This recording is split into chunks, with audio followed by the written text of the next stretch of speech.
Bolani qorniga qanday yotqizish kerak? Biz chaqaloqni qorniga qo'yishni taxminan bir oydan boshlaymiz. Agar kindikning jiddiy yalliglanishi bo'lsa, avval shifokor bilan maslahatlashing. Bir oylik bo'lgunga qadar chaqaloqni qorniga qo'yishning hojati yo'q va bu mantiqiy emas.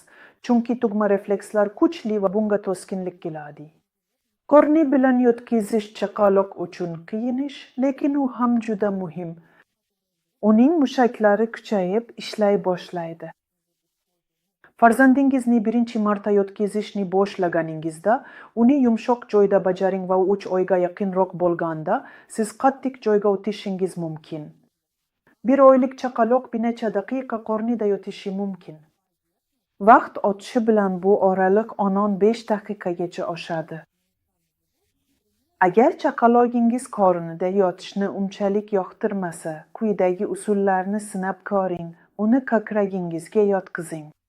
Bunday yotqizishda chaqaloqning qo'llarini ushlab turish va u bilan gaplashish mumkin. Bolaning oldiga oyna qo'yish, futbolga yotqizish, bunday sirt ustida yotish osonroq bo'ladi.